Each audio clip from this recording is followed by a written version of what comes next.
그이가 제 곁을 떠난 지 꼭 3년째 되는 날이었습니다. 여느 때처럼 새벽 4시 뼈마디 마디가 삐걱거리는 소리에 잠을 깼습니다. 캄캄한 방 안, 제 옆자리는 3년이라는 세월이 무색하게 여전히 서늘한 냉기로 가득했습니다. 살아생전 그이는 늘 제 옆에서 뜨끈한 온기를 뿜어내던 사람이었지요.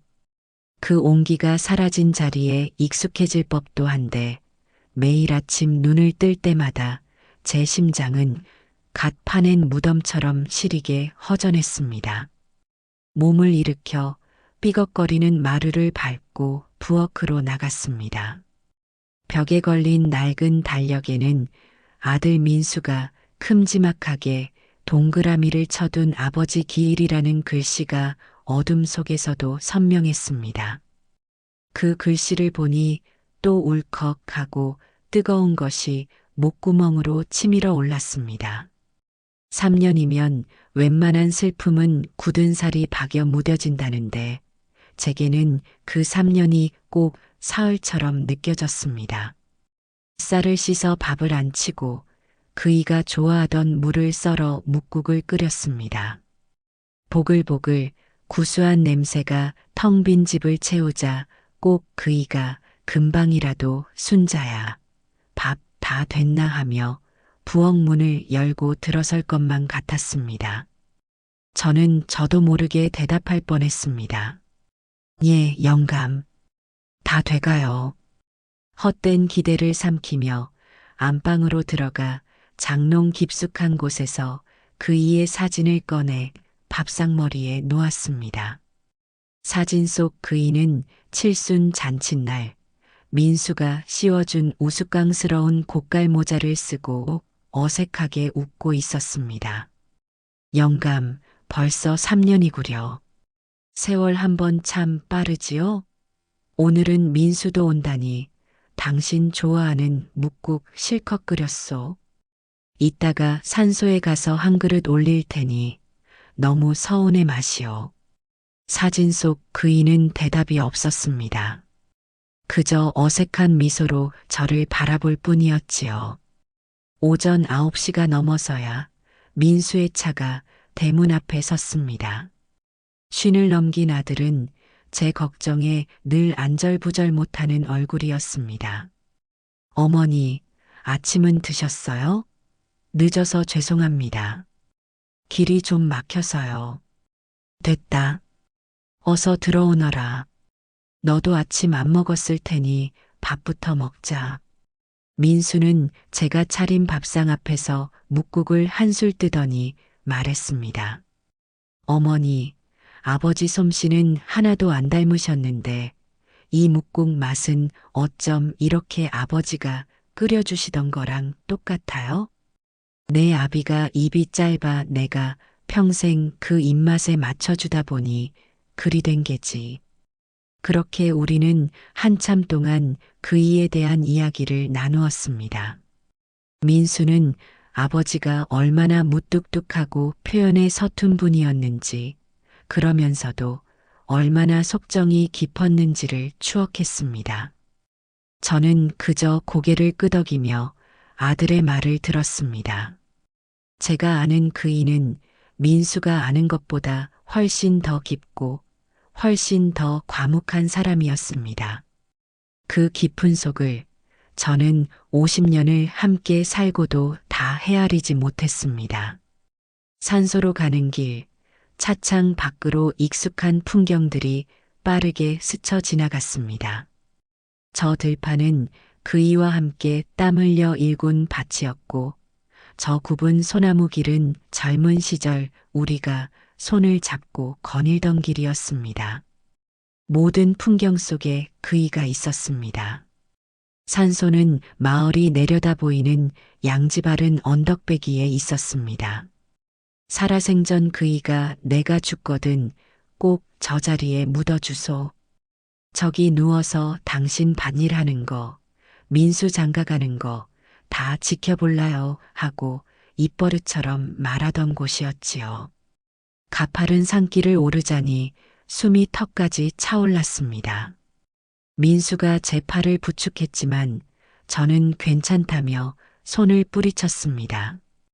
이길 만큼은 온전히 제 힘으로 오르고 싶었습니다. 한 걸음 한 걸음 내디딜 때마다 그이와의 기억이 발밑에서 피어나는 듯 했습니다. 마침내 봉분 앞에 섰습니다. 잔디도 제법 자리를 잡았고 봉분은 지난 가을 제가 다독여준 그대로 단정했습니다. 민수가 가져온 음식을 펼치고 제가 보온병에 담아온 따끈한 묵국을 그릇에 담아 올렸습니다. 그리고 마지막으로 그이가 좋아하던 막걸리를 잔에 가득 따라 올렸습니다. 아버지, 저희 왔어요. 편히 계시지요? 민수가 먼저 저를 올리고 저도 뒤따라 천천히 무릎을 굽혔습니다. 흙냄새와 풀냄새가 코끝을 스쳤습니다. 그런데 그때였습니다. 제 눈에 무언가 이상한 것이 들어온 것은 봉분 오른쪽 그이가 유독 마음에 들어하던 펑퍼짐한 바위 위에 무언가 하얀 것이 실타래처럼 엉켜 있었습니다. 처음엔 누가 흰 비닐이라도 버리고 간 줄 알았습니다. 그런데 자세히 보니 그것은 꿈틀하고 미세하게 움직이고 있었습니다. 뱀이었습니다. 여태껏 살면서 그런 뱀은 처음 보았습니다. 온몸이 마치 첫눈처럼 새하얗고 비늘 하나하나가 조각볼을 이어붙인 듯 정갈했습니다. 뱀은 조금의 미동도 없이 또아리를 든 채 그 고요한 머리를 들어 정확히 저를 보고 있었습니다. 보통 뱀이라면 인기척에 놀라 달아날 법도 한데 그 녀석은 조금도 놀라는 기색이 없었습니다. 오히려 아주 오래전부터 저를 기다려왔다는 듯 그 자리를 묵묵히 지키고 있었습니다. 어머니, 저것 좀 보세요. 백사네요. 귀한 건데. 길조입니다. 길조. 민수가 신기하다는 듯 말했지만 제 귀에는 아무 소리도 들리지 않았습니다. 저는 그 뱀의 눈에서 눈을 뗄 수가 없었습니다. 까만 유리구슬 같은 그 눈동자는 짐승의 것이라기엔 너무나 깊고 고요했습니다. 그 눈빛은 마치 무언가 할 말이 있는데 차마 입을 떼지 못하는 사람의 눈빛 같았습니다. 살아생전 제게 무언가 미안한 일이 있을 때마다 말없이 저를 바라보던 그이의 눈빛과도 닮아 있었습니다. 순간 온몸에 소름이 오소소 돋았습니다. 심장이 이유 없이 쿵 하고 내려앉는 기분이었습니다. 길조라는 아들의 말과는 달리 제 마음속에서는 불길한 예감이 안개처럼 피어올랐습니다. 저것은 그냥 뱀이 아니다. 저것은 필시 그이가 보낸 정갈일 것이다. 어머니, 왜 그러세요? 안색이 안 좋으세요. 아니다. 가자.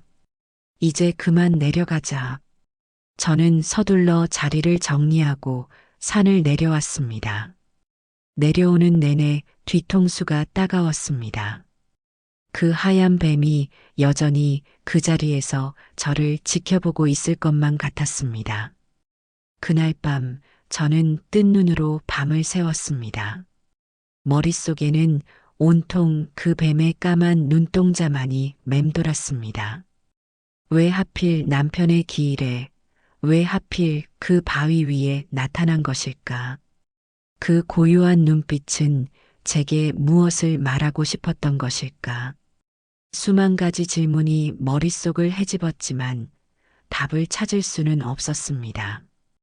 뒤척이다 새벽녘에야 겨우 잠이 들었을 때였습니다. 저는 꿈을 꾸었습니다. 꿈속은 온통 흑백이었습니다. 6.25 때 피난길처럼 사람들이 보따리를 이고 지고 어디론가 하염없이 걷고 있었습니다. 그 행렬 속에서 저는 젊은 시절의 남편을 보았습니다. 군복인지 작업복인지 모를 해진 옷을 입은 그이는 낯선 여인 앞에 서 있었습니다. 여인의 얼굴은 흐릿하게 번져 보이지 않았지만 몹시 지치고 슬픈 기색이었습니다. 여인이 무언가 작은 것을 보자기에 싸서 남편에게 건넸습니다. 남편은 그것을 받아들고 아무 말 없이 고개만 떨구었습니다. 그리고 그의 뺨 위로 굵은 눈물 한 방울이 툭 하고 떨어졌습니다. 저는 평생 그이가 우는 것을 본 적이 없었습니다. 그런데 꿈속의 남편은 서러운 아이처럼 소리 없이 울고 있었습니다. 그 눈물방울이 땅에 닿는 순간 저는 잠에서 확 깨어났습니다. 온몸은 식은 땀으로 축축했고 심장은 미친 듯이 방망이질 치고 있었습니다. 창밖은 아직 어둠이 채 가시지 않은 푸른 여명이었습니다. 저는 벌떡 몸을 일으켜 앉았습니다. 꿈이 너무도 생생했습니다. 그저 객꿈으로 치부하기에는 남편의 눈물이 제 가슴에 너무도 뜨거운 낙인처럼 박혀 있었습니다. 하얀 뱀, 남편의 눈물, 낯선 여인. 아무런 연관도 없는 조각들이었지만 제 머릿속에서는 그것들이 하나의 불길한 그림을 그리고 있었습니다. 영감. 대체 무슨 일이 있었던 겁니까? 저는 어둠 속에서 나직이 물었습니다. 대답 없는 사진 속 그이의 어색한 미소가 그날따라 유독 슬퍼 보였습니다. 그 미소 뒤에 제가 50년을 함께 살고도 알지 못했던 거대한 비밀이 숨겨져 있음을 직감했습니다. 그리고 그 비밀의 문고리를 어제 산소에서 만난 그 하얀 뱀이 쥐고 있다는 것을 말입니다. 그날 이후 제 일상은 온통 그 하얀 뱀과 알 수 없는 꿈의 잔상으로 뒤덮였습니다. 밥을 하다가도 밭에 나가 호미질을 하다가도 문득문득 그 뱀의 까만 눈동자가 떠올라 손을 놓치기 일쑤였습니다. 그 고요한 눈빛은 마치 제게 어서 와서 확인해 보라고 당신이 모르는 진실이 여기에 있다고 속삭이는 듯 했습니다. 그럴 때마다 제 심장은 까닭없이 서늘하게 죄어왔습니다. 민수는 기일 다음 날 서울로 돌아갔습니다. 떠나기 전 아들은 제 손을 꼭 잡으며 신신당부했습니다. 어머니, 괜히 뱀꿈 같은 거에 신경 쓰지 마세요. 다 길몽이려니 생각하시고요. 혹시 무슨 일 있으시면 꼭 바로 전화하셔야 합니다. 저는 그저 고개만 끄덕였습니다. 아들에게 차마 그 흉흉한 꿈 이야기를 꺼낼 수는 없었습니다. 자식 걱정시키는 것도 하루 이틀이지. 늙은 어미가 헛것을 본다며 타박할 것이 뻔했습니다. 하지만 제 마음속 의심의 불씨는 날이 갈수록 커져만 갔습니다. 그이가 평생을 과묵하게 살아온 사람이란 걸 누구보다 잘 압니다. 하지만 그 침묵이 단순히 성정 때문이 아니라 무언가 말 못할 사연을 덮기 위한 방패막이었다면 어찌할 것인가. 50년을 함께 살며 쌓아 올린 신뢰의 벽에 보이지 않는 균열이 생기기 시작한 것입니다. 결국 저는 사흘을 뜬 눈으로 지새우다 나흘째 되는 날 새벽동이 트자마자 주섬주섬 옷을 챙겨 입었습니다. 안 되겠다. 내 눈으로 직접 다시 확인해야겠다. 그 뱀이 여전히 그 자리에 있는지 그저 우연히 지나가던 길짐승이었는지 알아야만 이 지긋지긋한 불안에서 벗어날 수 있을 것 같았습니다. 이른 새벽의 산길은 차가운 이슬을 머금고 있었습니다. 풀잎에 맺힌 물방울들이 제 바짓가랑이를 축축하게 적셨습니다. 혼자 오르는 산길은 유독 더 가파르고 외롭게 느껴졌습니다. 혹여 발을 헛디딜까 싶어 지팡이를 쥔 손에 힘을 꽉 주었습니다. 제 심장은 기대와 두려움으로 세차게 뛰고 있었습니다. 제발 아무것도 없기를. 그저 제 늙은 마음이 괜한 망상을 피워낸 것이기를. 마침내 그 이의 봉분이 보이는 곳까지 다다랐습니다. 저는 멀찍이서 걸음을 멈추고 숨을 죽인 채 그곳을 바라보았습니다. 심장이 쿵 하고 내려앉았습니다. 그 뱀은 여전히 그 자리에 있었습니다. 사흘 전과 조금도 달라지지 않은 모습으로 펑퍼짐한 바위 위에 또아리를 틀고 있었습니다. 마치 오랜 세월 그 자리를 지켜온 석상처럼 미동도 없었습니다. 그 모습은 더 이상 우연으로 보이지 않았습니다. 저것은 분명 저 바위 아래 무언가를 지키고 있는 파수꾼이었습니다. 저는 홀린 듯 천천히 봉분 앞으로 다가갔습니다. 제가 가까이 다가가자 뱀은 스르르 고개를 들었습니다. 그리고 그 까만 눈으로 저를 물끄러미 응시했습니다. 그 눈빛에는 경계심도 저기도 없었습니다. 그저 이제야 오셨군요 하는 듯한 깊은 고요함만이 담겨 있었습니다. 저는 그 뱀을 쫓아낼 생각조차 하지 못했습니다. 오히려 그 뱀이 제게 무언가 말을 걸어주기를 바라는 심정이었습니다. 한참을 뱀과 마주보고 서 있었습니다. 그러다 제 시선은 자연스럽게 뱀이 또아리를 틀고 있는 바위로 향했습니다. 그리고 그 순간 저는 제 눈을 의심했습니다. 바위 바로 아래 흙이 아주 미세하게 내려앉아 있었습니다. 마치 밭에 물을 댄 후 흙이 가라앉듯 동그란 모양으로 살짝 꺼져 있었습니다. 사흘 전 민수와 함께 왔을 때는 분명 보지 못했던 흔적이었습니다. 그 모습은 마치 누군가 그곳에 무언가를 묻고 시간이 흘러 흙이 다져지면서 생긴 자국처럼 보였습니다. 이게 대체... 저도 모르게 쉰 목소리가 터져 나왔습니다. 저는 조심스럽게 무릎을 꿇고 앉아 손으로 그곳을 쓸어보았습니다. 다른 곳의 흙은 단단하게 굳어 있었지만 유독 그 부분만은 푸석푸석하고 부드러웠습니다. 누군가 땅을 팠다가 다시 덮은 것이 틀림없었습니다. 그 순간 꿈속에서 남편이 낯선 여인에게서 건네받았던 그 작은 보자기의 형상이 섬광처럼 뇌리를 스치고 지나갔습니다. 설마 그이가 이곳에 무언가를 묻었단 말인가.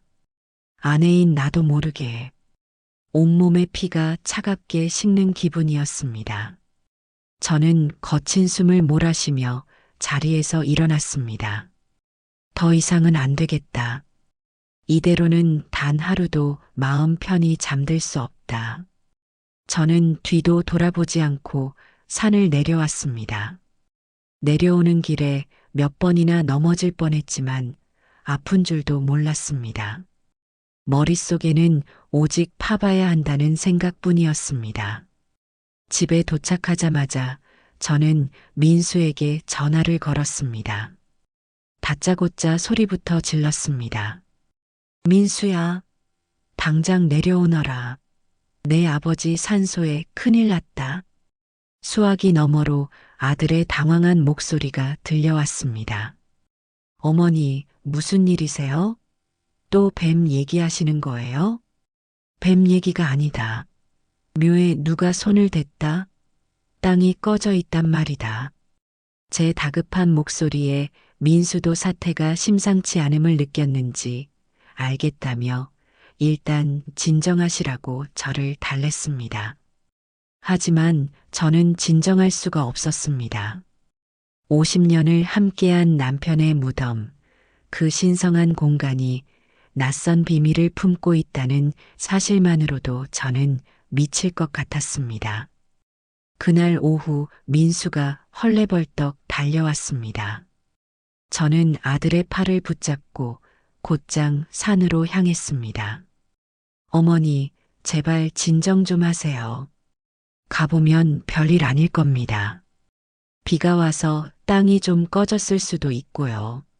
아니다. 내 눈으로 직접 보거라. 이건 보통 일이 아니다. 산소에 도착한 민수는 제가 가리키는 곳을 한참 동안 들여다보았습니다. 하얀 뱀은 어느새 사라지고 없었습니다. 민수는 흙이 살짝 꺼진 곳을 발로 툭툭 차보더니 고개를 저었습니다. 어머니, 이게 뭐 그리 큰일이라고 그러세요? 보아하니 짐승이 파놓은 굴일 수도 있고 말씀드린 대로 그냥 땅이 좀 내려앉은 걸 수도 있습니다. 이걸 가지고 묘를 파보자니요. 아버지께서 노하시겠습니다. 짐승굴이 저렇게 반듯하게 꺼지는 법이 어디 있느냐. 내 아비가 무언가 할 말이 남아서 저 뱀을 보내고 땅으로 신호를 보내는 게다. 어미 말 좀 믿어다오. 저는 거의 애원하듯 소리쳤습니다. 하지만 민수는 요지부동이었습니다. 아들의 눈에는 제가 노안으로 망령이든 늙은이로밖에 보이지 않는 모양이었습니다. 이성적이고 현실적인 아들에게 뱀이니 꿈이니 하는 이야기는 씨알도 먹히지 않았습니다. 어머니, 죄송하지만 그건 안 되겠습니다. 산소는 함부로 건드리는 게 아닙니다. 괜히 팠다가 아무것도 안 나오면 어떡하시려고요. 동네 사람들 보기에도 창피한 일입니다. 창피한 게 문제냐? 나는 지금 속이 새까맣게 타들어가는데 내 아비가 저 차가운 땅 속에서 무슨 말을 하고 싶은지 알아야 내가 두 발 뻗고 잠을 잘 게 아니냐. 결국 우리의 대화는 언성만 높인 채 끝이 났습니다. 민수는 제 고집에 두 손 두 발 다 들었다는 듯 한숨만 푹푹 내쉬었고 저는 그런 아들이 야속하고 원망스러워 눈물만 훔쳤습니다. 그날 우리는 서로에게 깊은 상처만 남긴 채 등을 돌리고 산을 내려왔습니다. 집으로 돌아온 후 저와 민수 사이에는 냉랭한 침묵만이 흘렀습니다. 아들은 제가 걱정되어 차마 서울로 돌아가지도 못하고 그렇다고 제 뜻을 따를 수도 없어 안절부절 못하며 집 안을 서성였습니다. 저는 그런 아들을 본체만체하며 방 안에 틀어박혀 알아누웠습니다. 그날 밤 저는 결심했습니다. 민수가 안 된다면 나 혼자서라도 해야겠다. 내일 날이 밝는 대로 호미를 들고 산에 오를 작정이었습니다. 설령 뼈마디가 부서지는 한이 있더라도 내 손으로 직접 그 비밀을 파헤쳐야만 했습니다. 그 안에 무엇이 들어있든 그것이 남편의 배신이든 슬픔이든 제 눈으로 확인해야만 이 지독한 의심의 굴레를 벗어날 수 있을 것 같았습니다.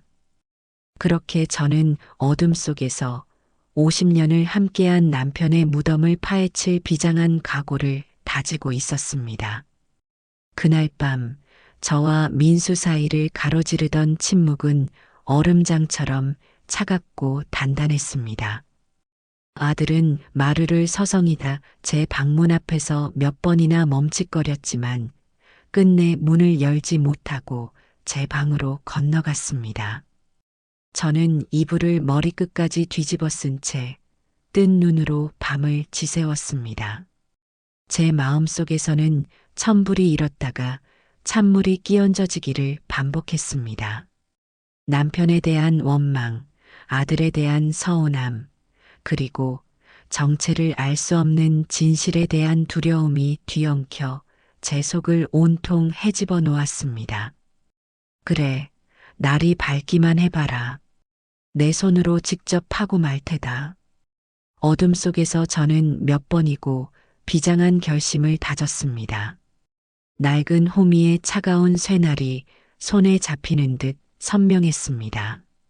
하지만 동시에 만약 그곳에서 정말 무언가가 나온다면 내가 감당할 수 있을까?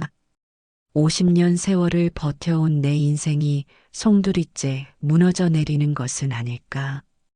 두려움이 뱀처럼 스멀스멀 기어 올라와 제 심장을 조여왔습니다.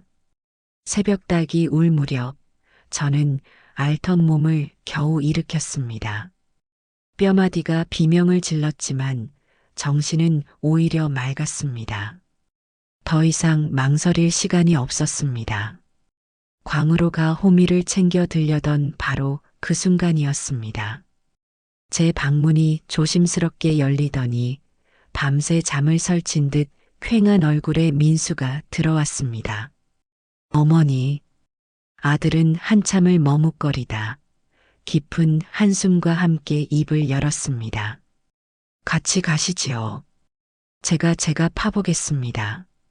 그 말을 듣는 순간 저는 제 귀를 의심했습니다. 완강히 반대하던 아들이었습니다.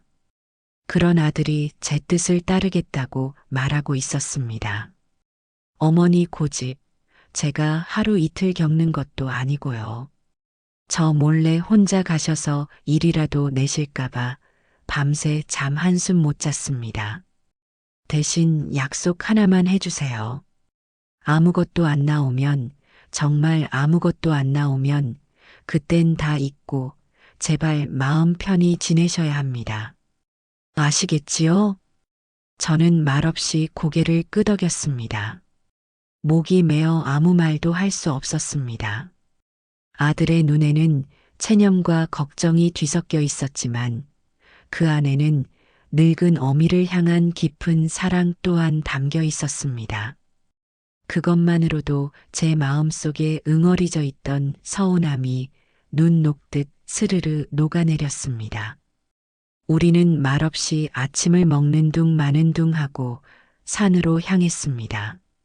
민수는 차 트렁크에서 작은 삽과 장갑을 꺼냈습니다. 그 모습을 보니 이제 정말 돌이킬 수 없다는 생각에 심장이 다시 쿵쾅거리기 시작했습니다. 산소로 향하는 길, 우리는 아무 말도 하지 않았습니다.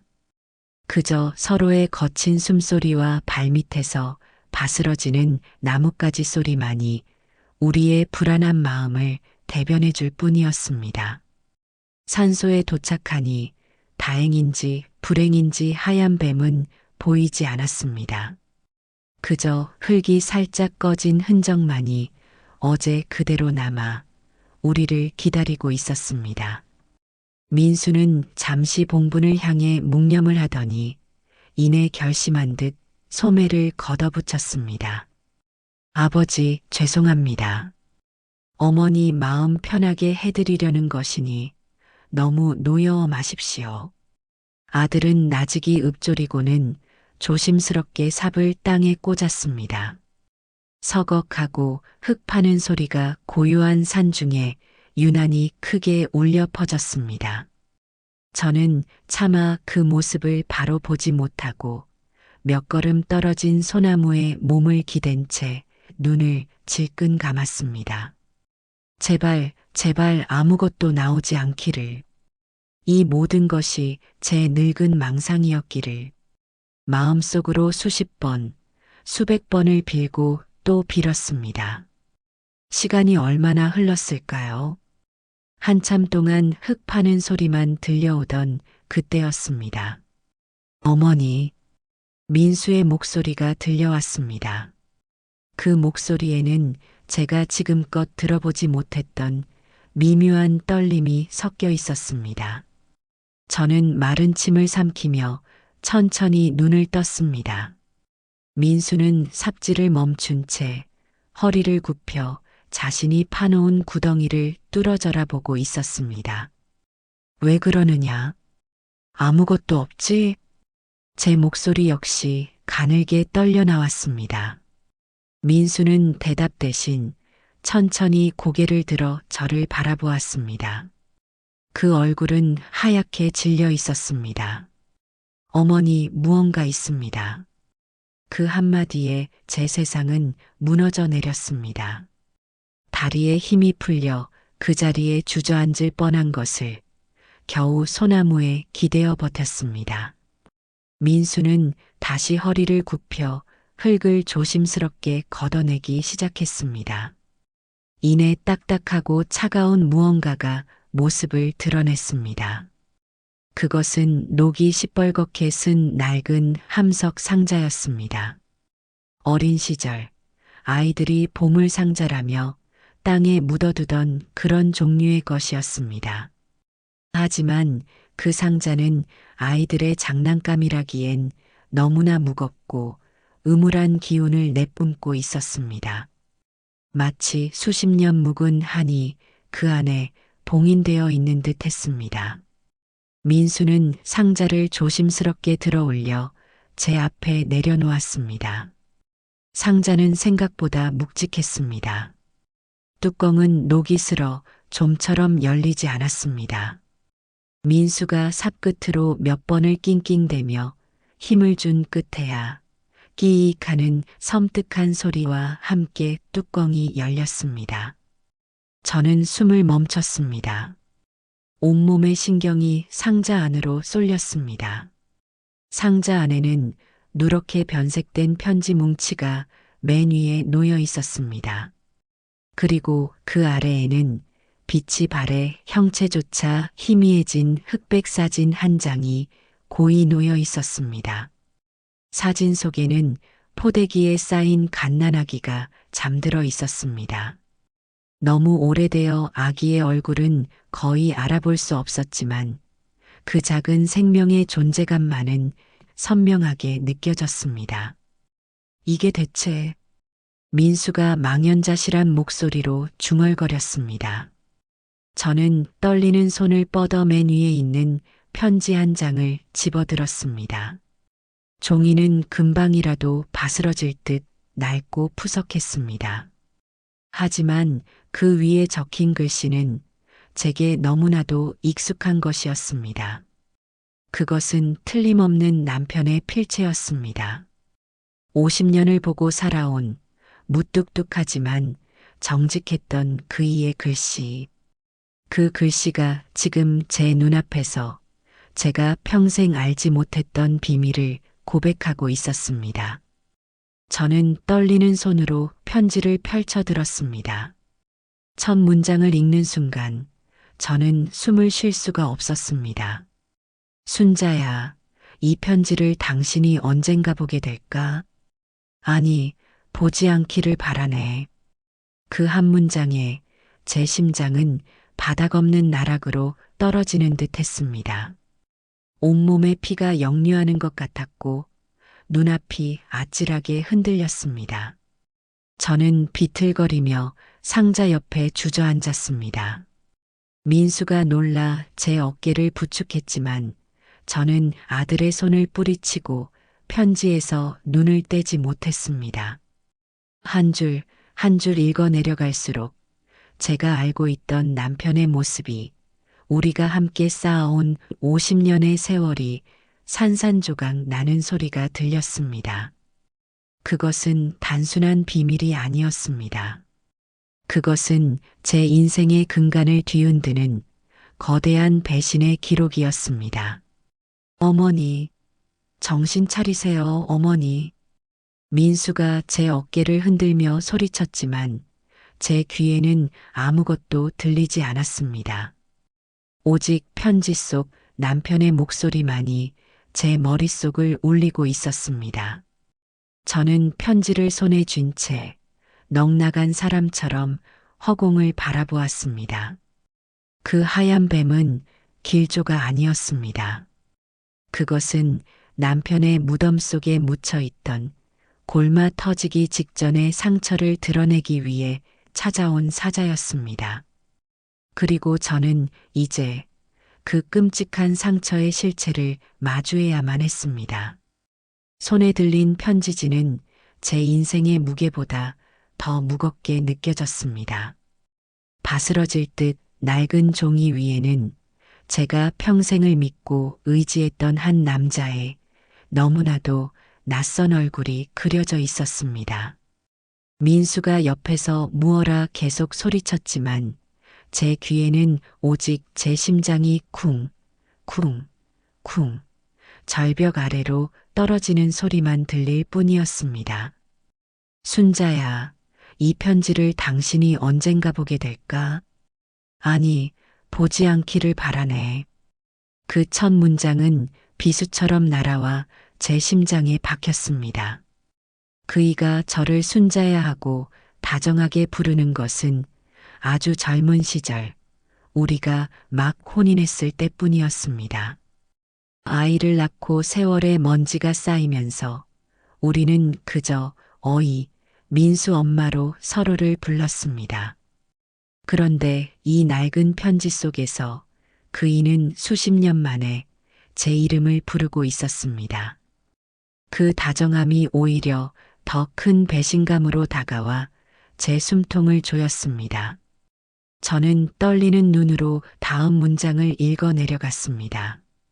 한 글자, 한 글자가 제 눈을 파고들어와 지난 50년의 세월을 잔인하게 난도질했습니다. 편지는 1.4후퇴, 그 아비규환의 시절에서 시작되었습니다. 그이가 아직 저를 만나기 전 고향 마을에 경숙이라는 이름의 정혼자가 있었다는 이야기는 저도 어렴풋이 들어 알고 있었습니다. 전쟁통에 헤어져 생사를 알 수 없게 되었다고만 들었지요. 저는 그저 전쟁이 낳은 수많은 비극 중 하나려니 그리 생각하고 더는 묻지 않았습니다. 그것이 부부 사이의 예의라 믿었습니다. 하지만 편지 속 진실은 제 어리석은 믿음을 비웃고 있었습니다. 그이는 저와 혼인하고 민수를 낳은 지 서너 해가 지났을 무렵 일 때문에 들른 부산의 한 시장에서 기적처럼 경숙과 재회했다고 했습니다. 그 한 줄을 읽는 순간 저는 숨을 헙 하고 들이마셨습니다. 머릿속이 하얗게 비는 듯 했습니다. 그이가 저와 한 가정을 이루고 제 곁에서 잠들고 제게 웃어주던 그 시절에 다른 여인을 만났다는 사실만으로도 저는 온몸의 피가 거꾸로 솟는 것 같았습니다. 서로의 생사를 확인한 것만으로도 기적이라 여겼네. 하지만 그날 밤 술기운을 빌려 우리는 넘지 말아야 할 선을 넘고 말았네. 평생을 후회하고 또 후회할 죄를 짓고 만 것이지. 저는 이를 악물었습니다. 입술 안쪽에서 비릿한 피 맛이 느껴졌습니다.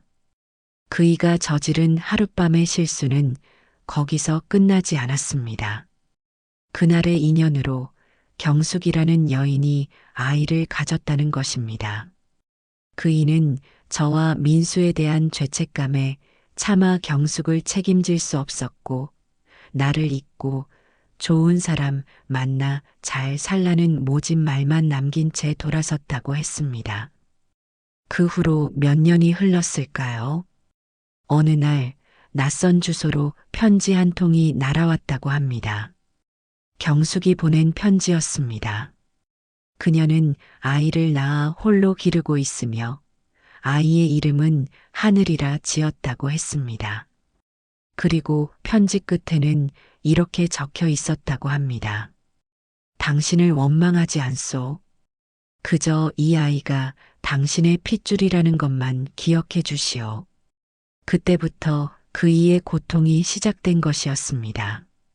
아내와 아들을 속이고 있다는 죄책감, 세상에 태어나게만 하고 아비 노릇 한 번 못해준 아이에 대한 미안함.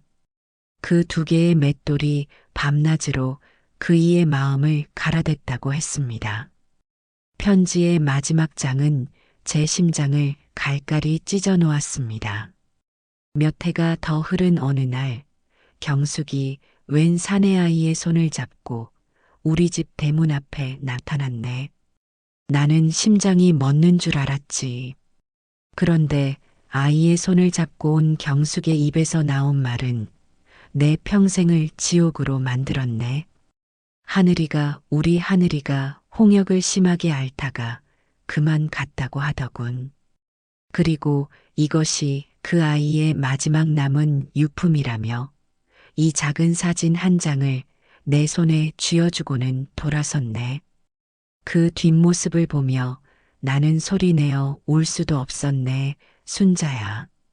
내 손으로 내 아이의 무덤에 흙 한 줌 뿌려주지 못한 아비가 되었으니 이것이 내가 받아야 할 벌이라 생각했네.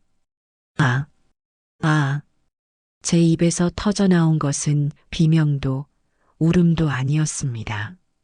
그저 바람 빠진 풍선처럼 허망한 신음이었습니다. 함석 상자 안에 고이 놓여 있던 그 갓난아기 사진. 그것이 바로 그이와 다른 여인 사이에서 태어난 이름조차 제대로 불러보지 못한 아이의 유품이었던 것입니다.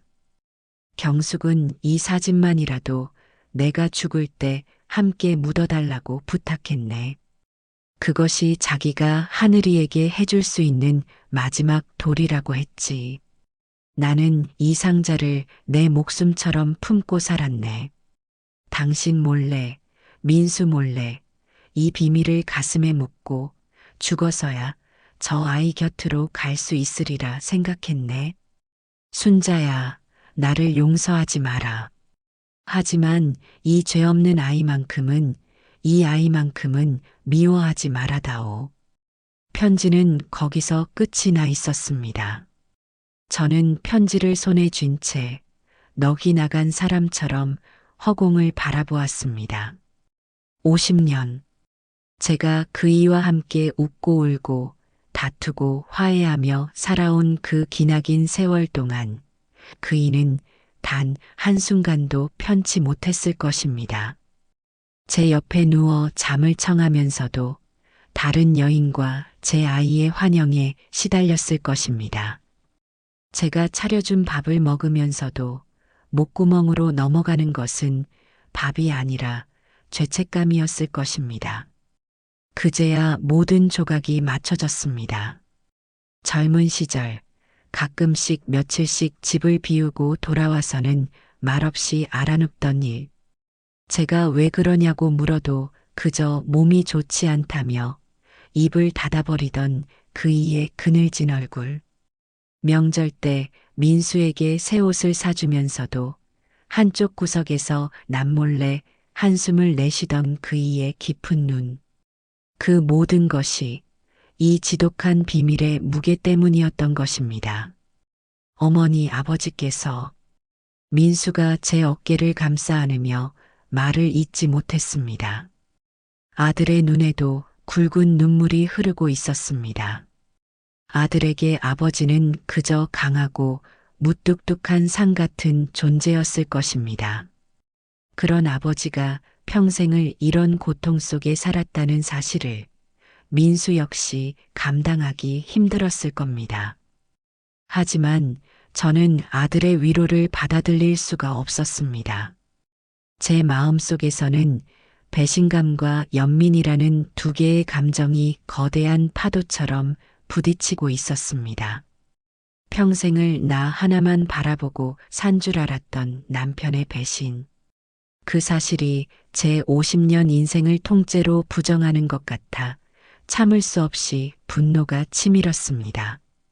하지만 동시에 그 무거운 비밀을 홀로 짊어지고 고통받았을 남편을 생각하면 가슴 한쪽이 아리게 저려왔습니다.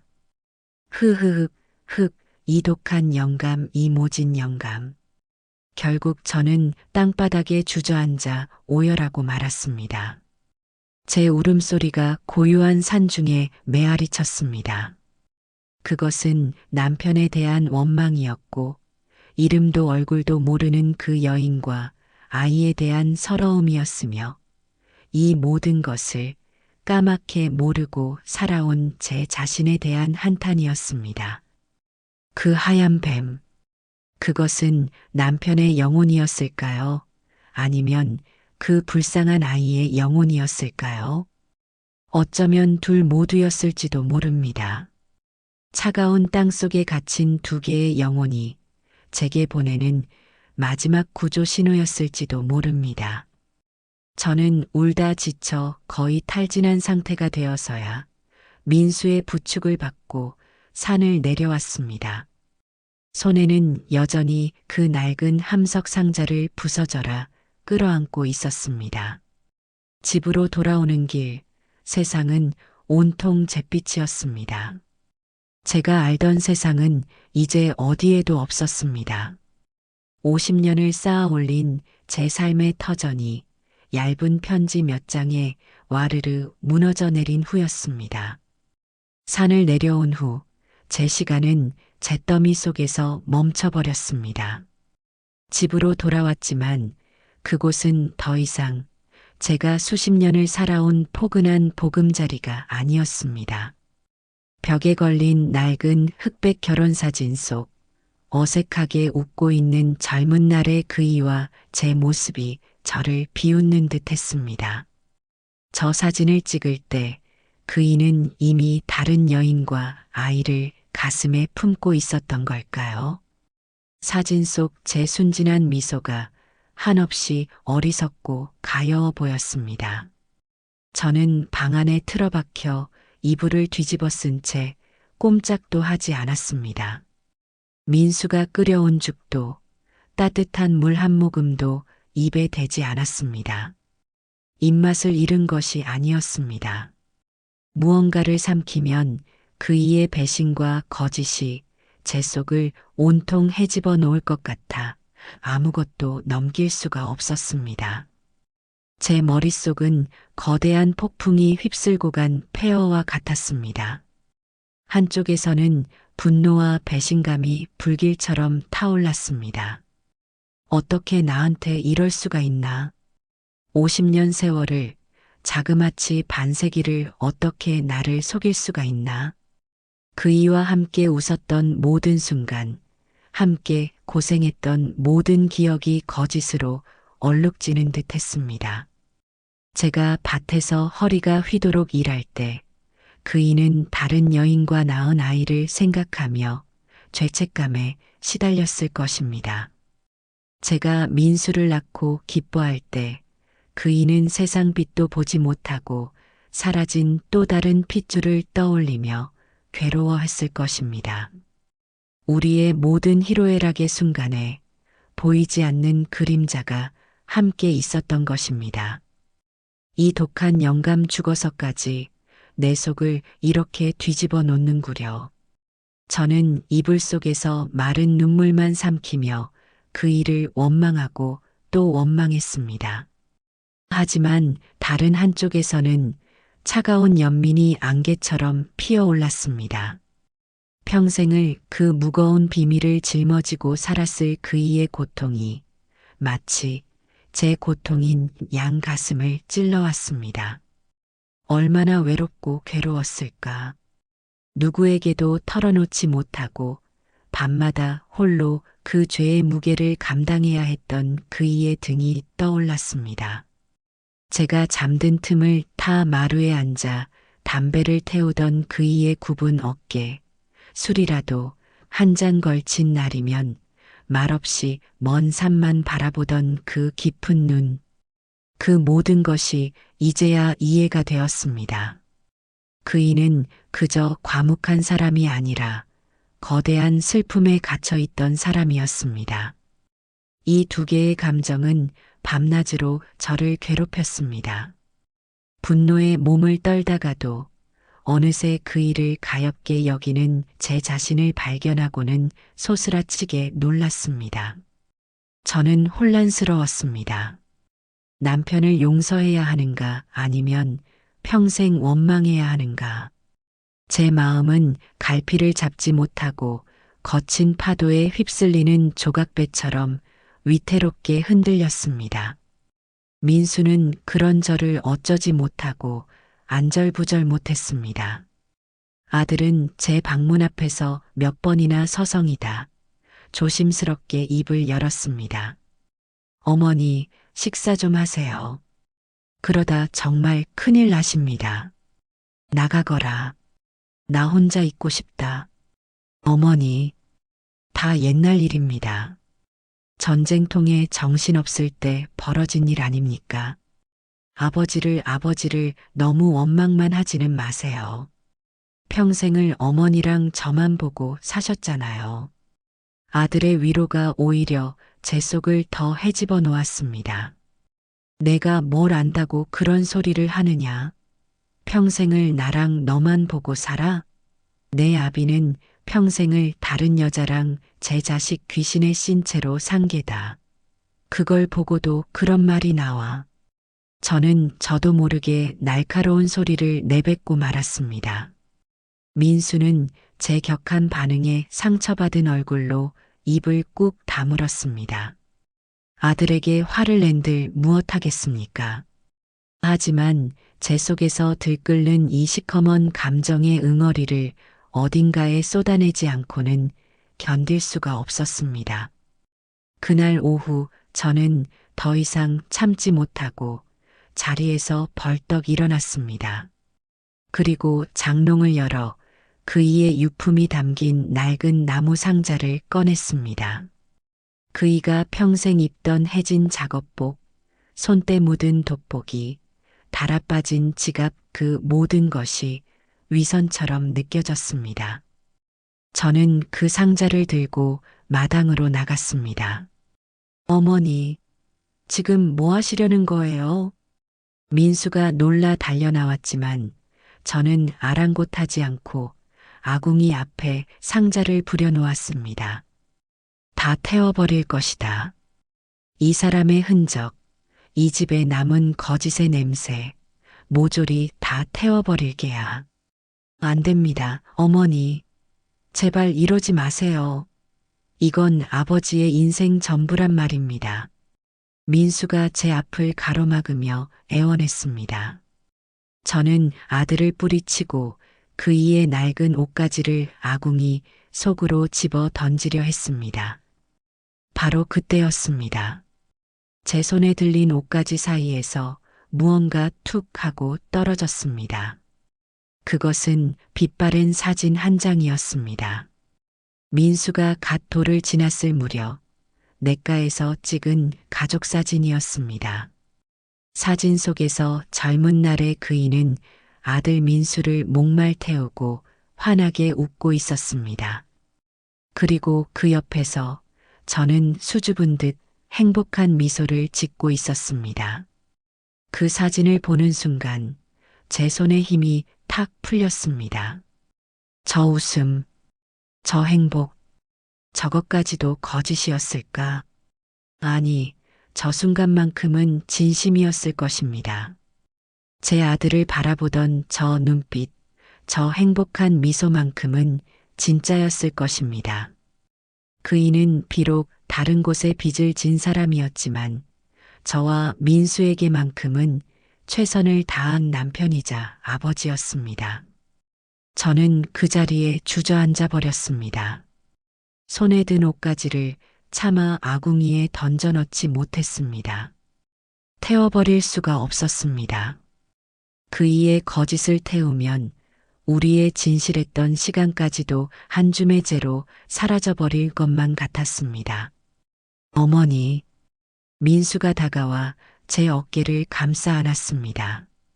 저는 아들의 품에 기댄 채 어린아이처럼 엉엉 소리 내어 울었습니다.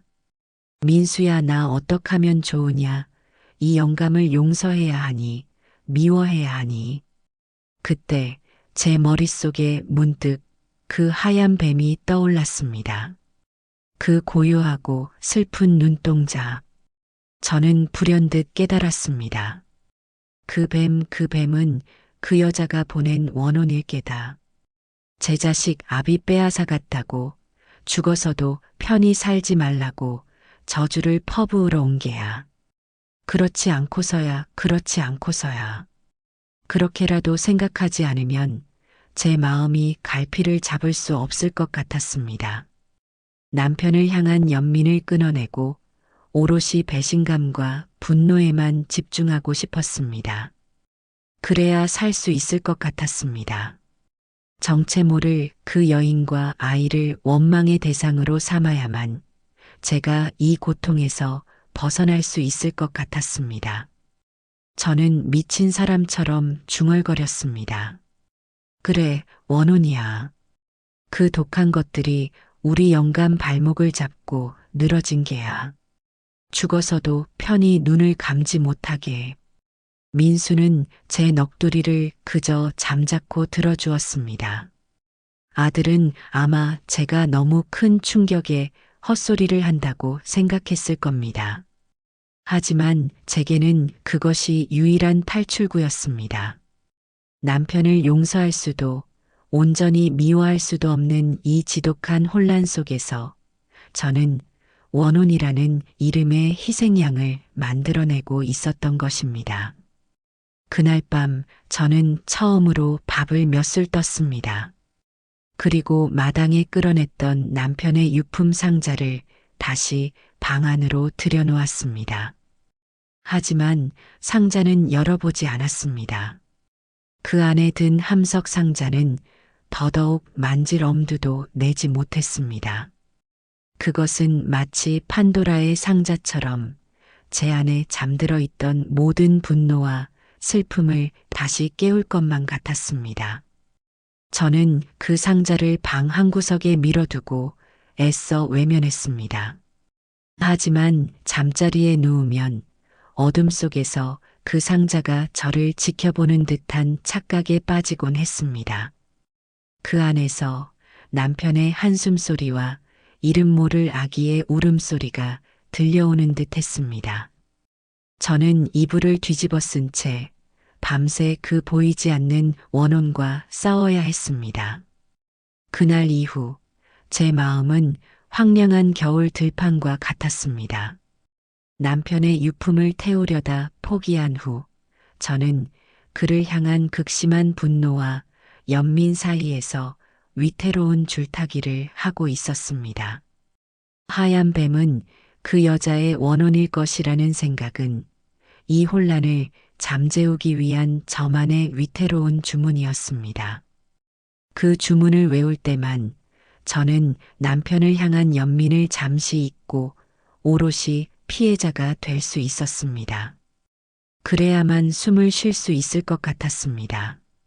민수는 며칠을 더 머물다 제가 조금 기력을 차린 것을 보고서야 마지못해 서울로 돌아갔습니다. 아들은 떠나는 순간까지도 제 손을 놓지 못하며 불안한 눈빛을 거두지 못했습니다. 어머니, 정말 괜찮으시겠어요? 제가 며칠 더 있다 갈까요? 됐다. 내 살림 팽개치고 언제까지 여기 있을 게냐. 어서 가거라. 저는 애써 덤덤한 척 아들을 떠나보냈지만 대문이 닫히는 순간 다시금 깊은 고독이 파도처럼 밀려왔습니다. 이제 이 거대한 비밀과 오롯이 저 혼자 마주해야 했습니다. 집안은 쥐 죽은 듯 고요했습니다. 그 고요함 속에서 방구석에 놓인 낡은 나무 상자가 끊임없이 저를 압박해왔습니다.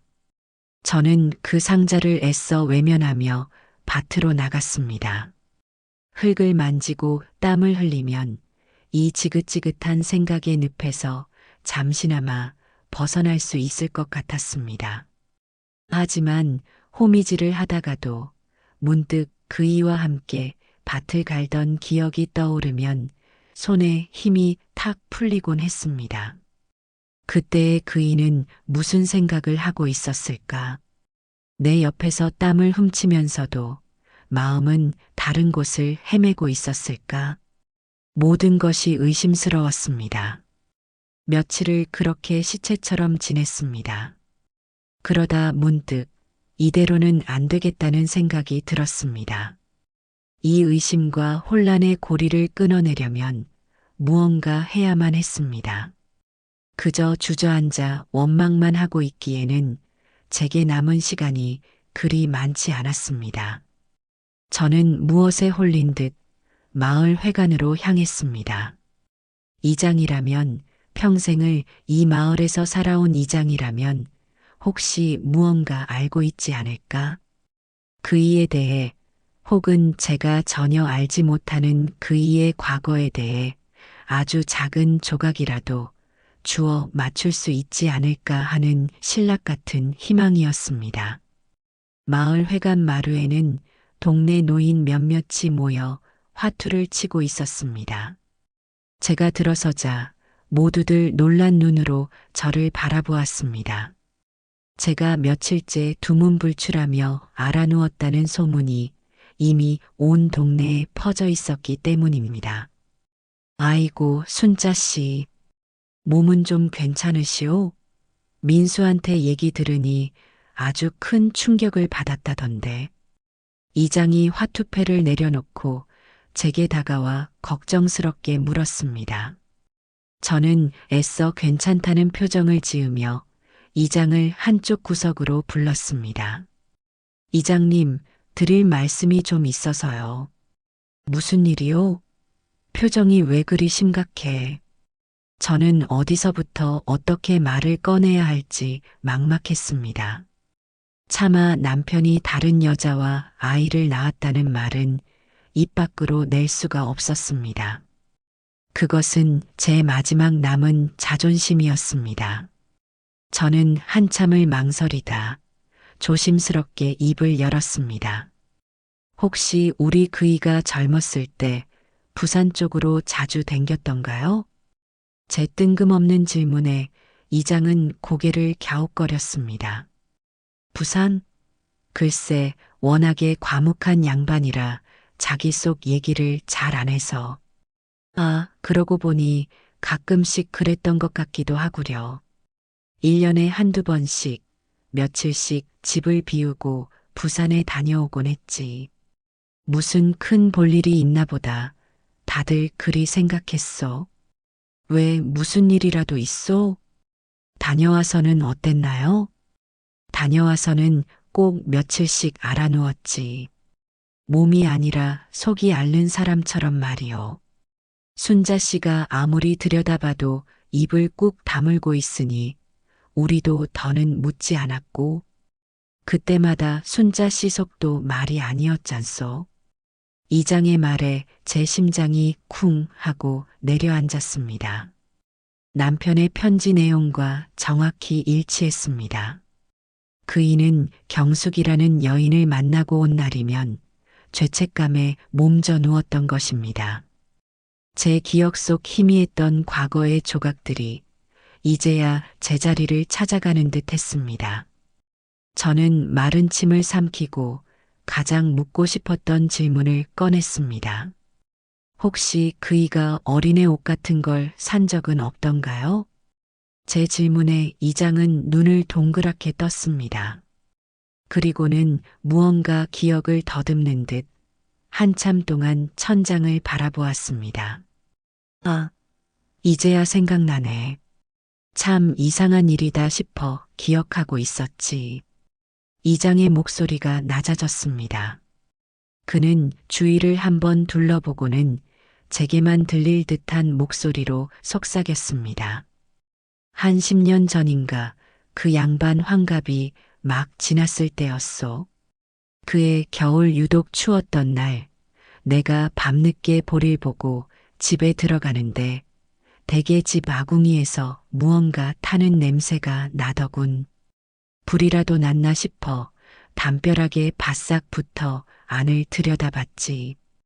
이장은 잠시 말을 끊고 제 눈치를 살폈습니다.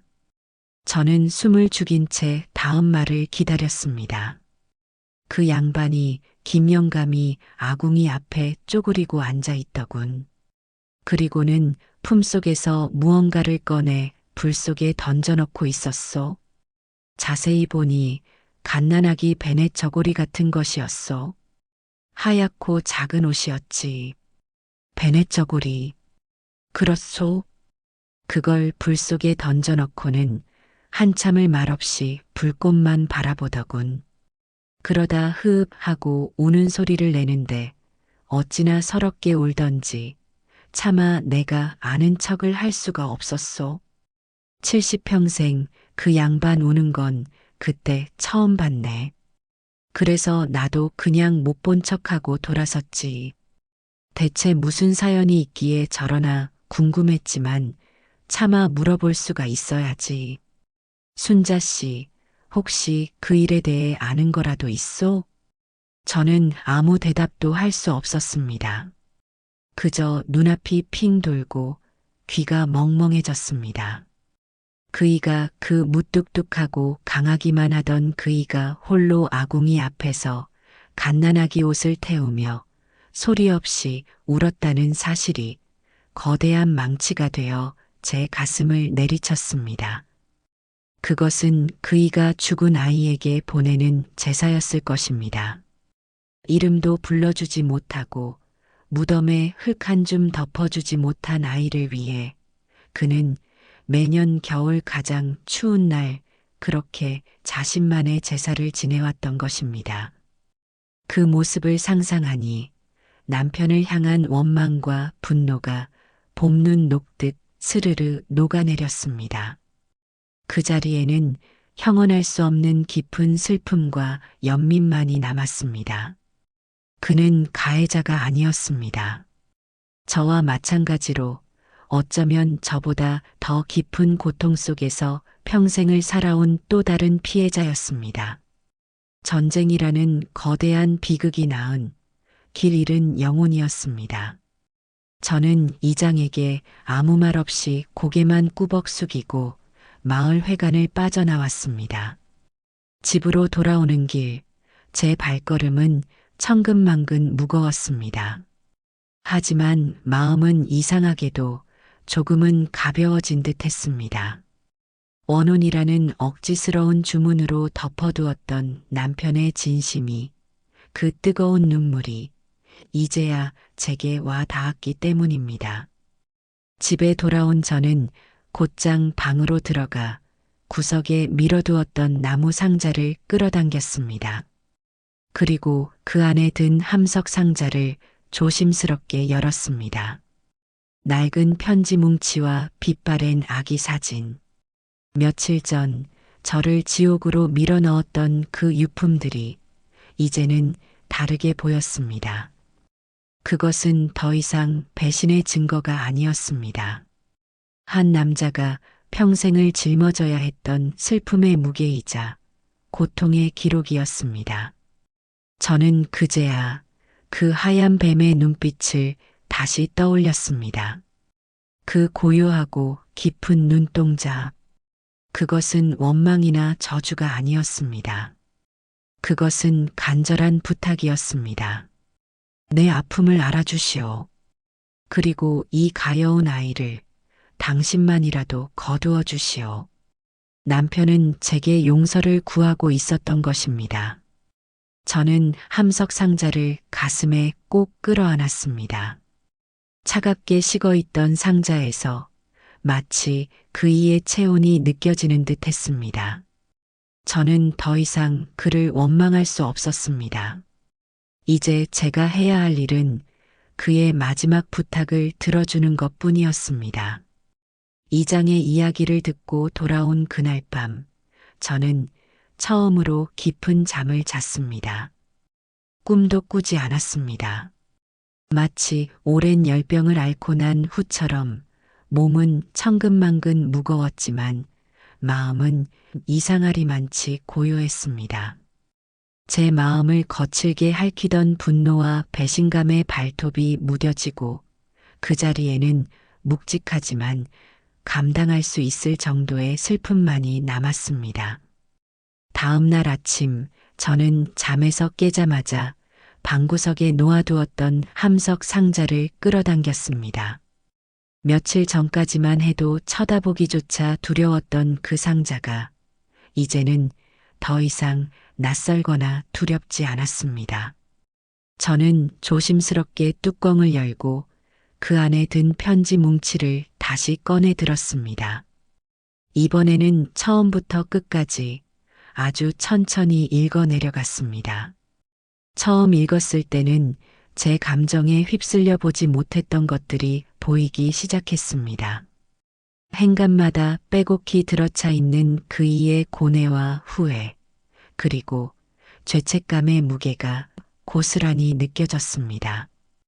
그는 편지 속에서 단 한 번도 자신을 변명하지 않았습니다. 그저 자신의 어리석음과 평생을 짊어져야 했던 멍해에 대해 담담히 고백할 뿐이었습니다.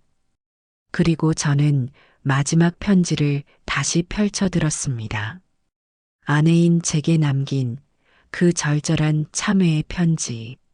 순자야, 이 못난 놈을 용서하지 마라. 하지만 이 아이만큼은 미워하지 말아다오.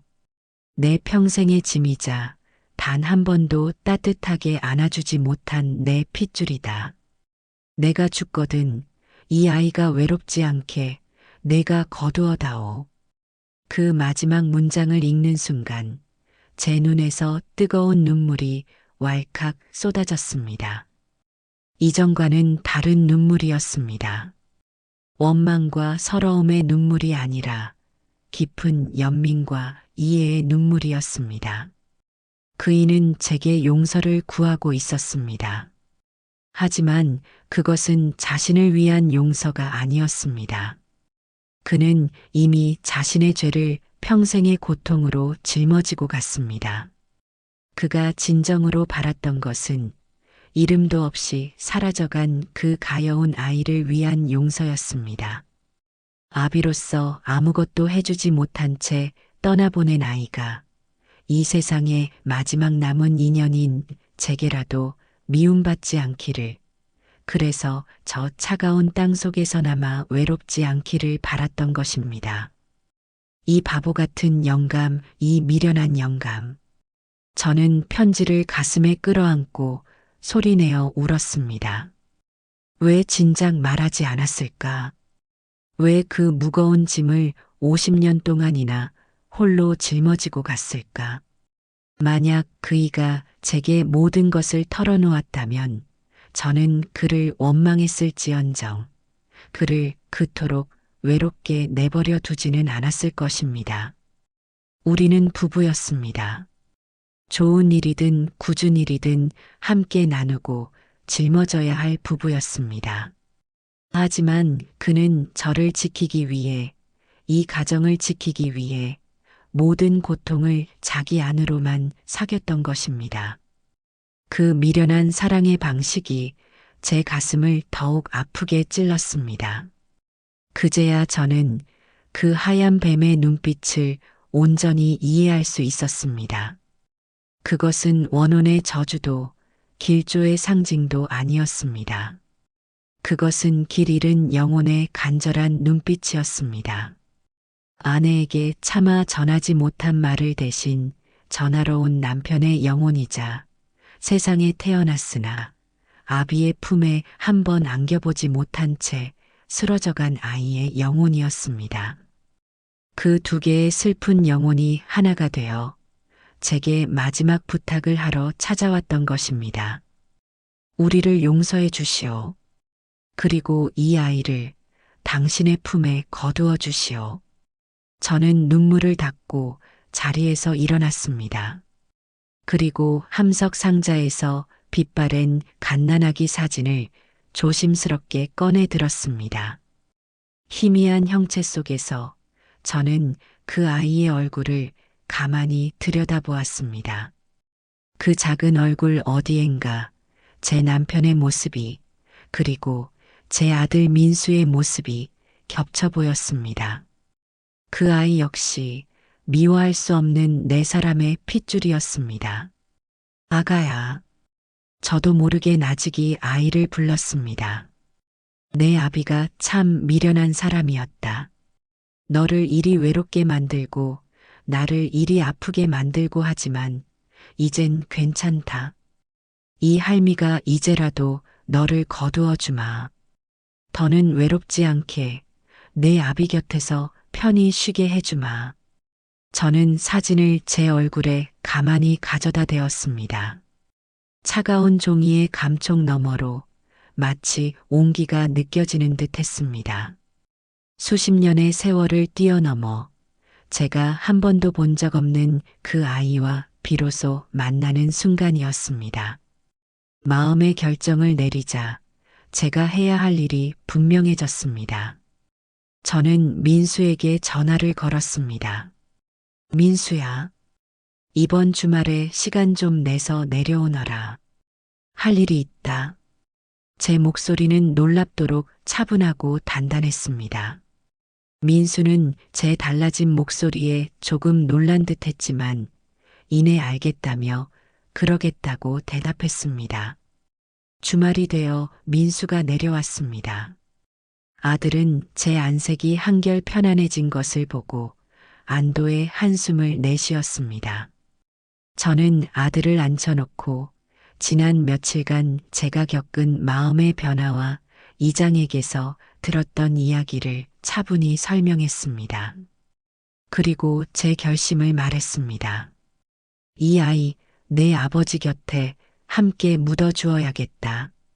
민수는 제 말에 잠시 충격을 받은 듯 했지만 이내 고개를 끄덕였습니다.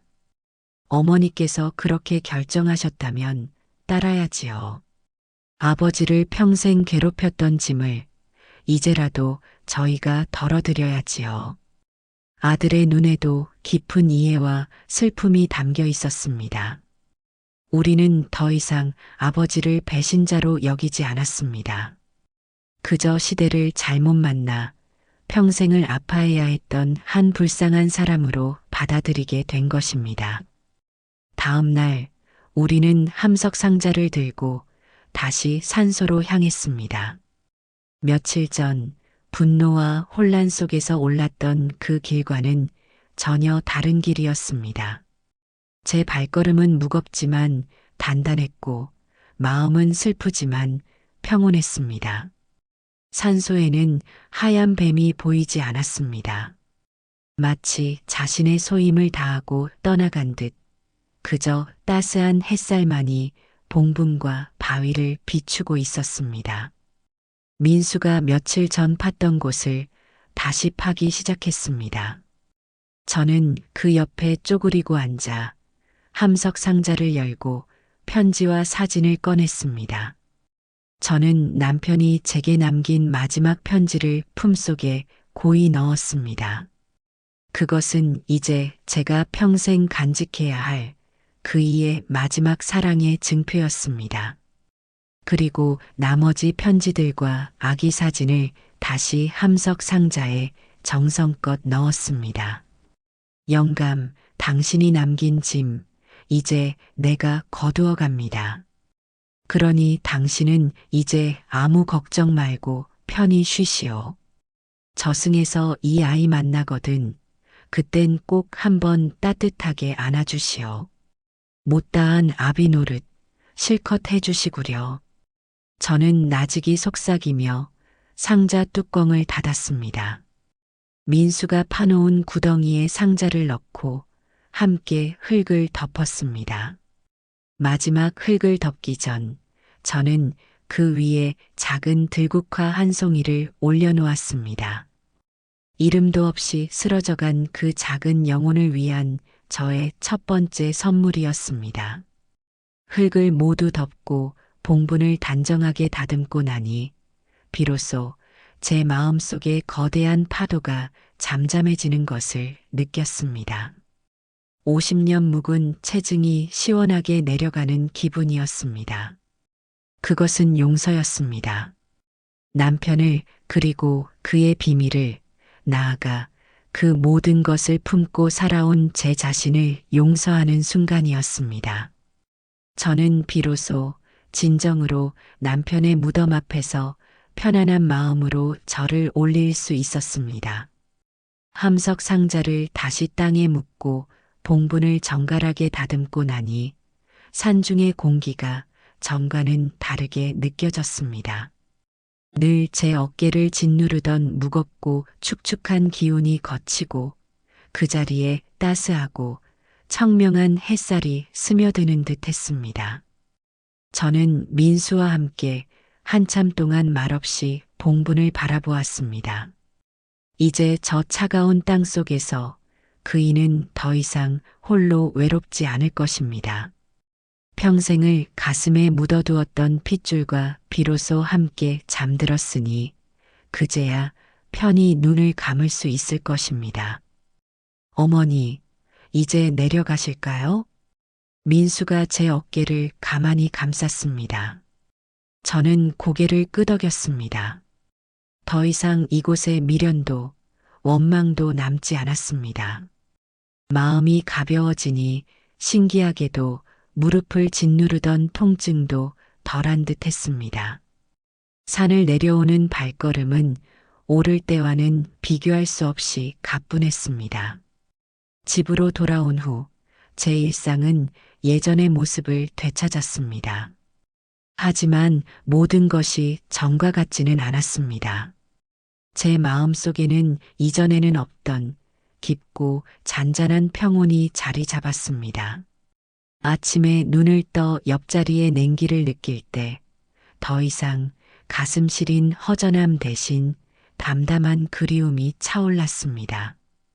밥상머리에 그이의 사진을 놓고 마주 앉을 때도 이제는 원망 섞인 독백 대신 따뜻한 안부를 건넬 수 있게 되었습니다. 영감, 오늘은 날이 참 좋구려.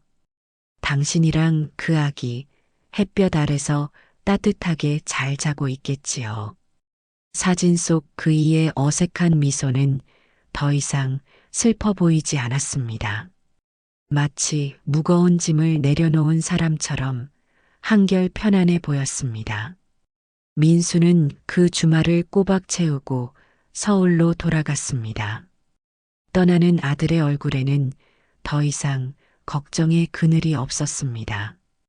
우리는 그저 평범한 모자처럼 다음에 만날 날을 기약하며 웃으며 헤어졌습니다.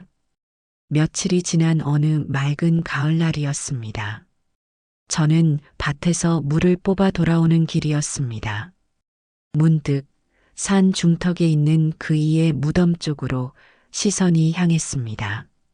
무슨 생각에선지 저는 집으로 향하던 발걸음을 돌려 다시 산으로 향했습니다. 그저 잘 있는지 보고 싶다는 마음이었습니다. 가파른 산길을 오르는데도 숨이 차지 않았습니다. 오히려 마음은 소풍 가는 아이처럼 조금 들떠 있었습니다. 봉분 앞에 다다랐을 때 저는 걸음을 멈추고 제 눈을 의심했습니다. 그곳에 하얀 뱀이 다시 와 있었습니다.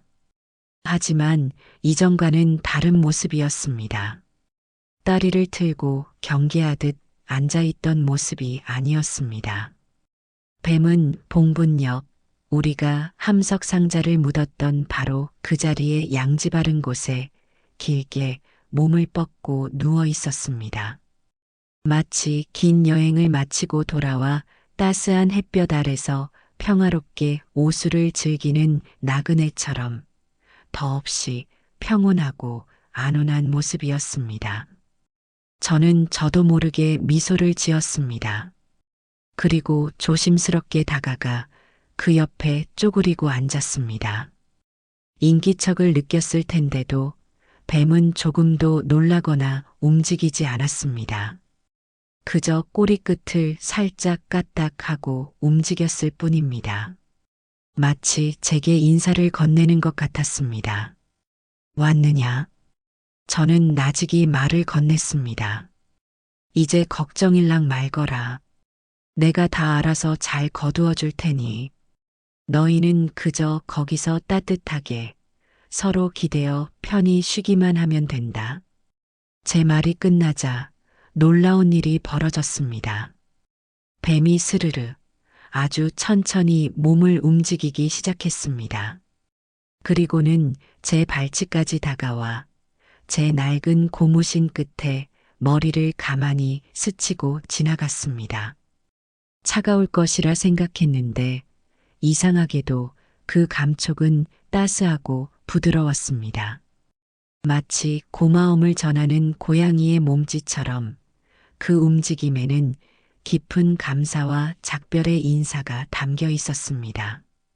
그리고는 뒤도 돌아보지 않고 풀숲 사이로 조용히 사라졌습니다. 뱀이 사라진 자리에는 따스한 햇살의 온기만이 남아 있었습니다. 저는 그 모습을 멍하니 바라보다 이내 깨달았습니다. 이것이 진짜 마지막이구나. 그들은 이제 제게 모든 것을 맡기고 미련 없이 떠나가는구나. 저는 그 자리에 한참을 앉아 있었습니다. 서쪽으로 해가 기울고 산 그림자가 길어질 때까지 마음속에서 50년 묵은 슬픔의 강물이 모두 흘러나가고 그 자리에는 마침내 평화라는 이름의 강이 고요히 흐르기 시작했습니다. 그날 이후 저는 다시는 그 하얀 뱀을 보지 못했습니다. 시간이 흘러 다시 그이의 기일이 돌아왔습니다. 이번에는 민순의 식구들이 모두 함께 내려왔습니다.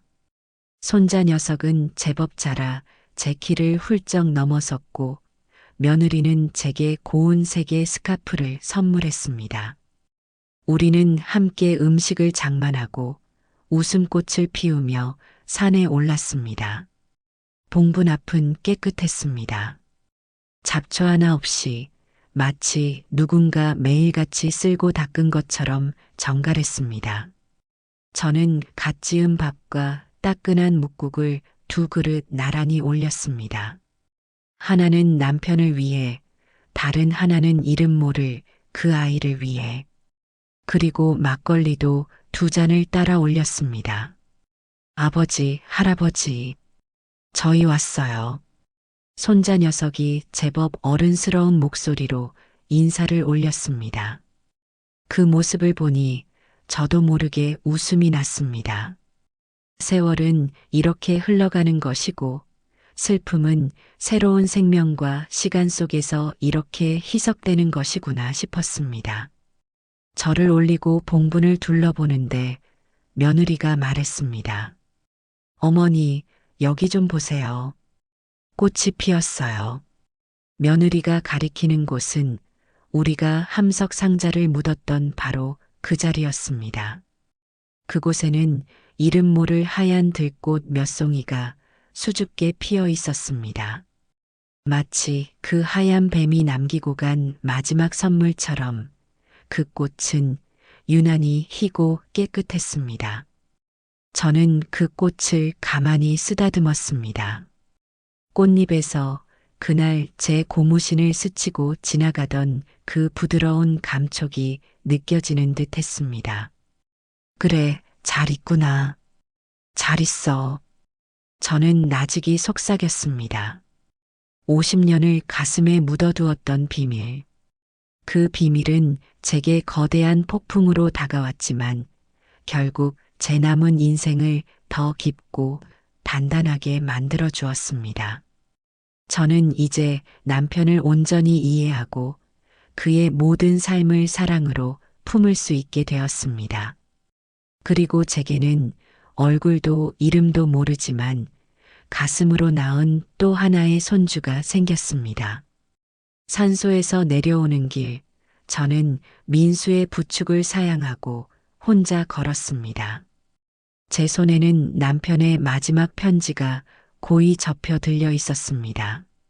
그것은 이제 배신의 증거가 아닌 한 남자의 지독했던 사랑과 제 용서가 담긴 우리 부부의 마지막 약속의 장표였습니다. 저는 이제 더 이상 외롭지 않습니다. 제 마음 속에는 언제나 그이와 그리고 그 가여운 아이가 함께 살아 숨쉬고 있을 테니까요. 그리고 언젠가 제 수명이 다하는 날, 저는 웃으며 그들을 만나러 갈 수 있을 것입니다.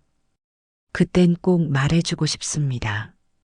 당신의 마지막 약속, 내가 잘 지켰노라고. 그리고 당신을 용서했노라고. 아주 많이 사랑했노라고 말입니다.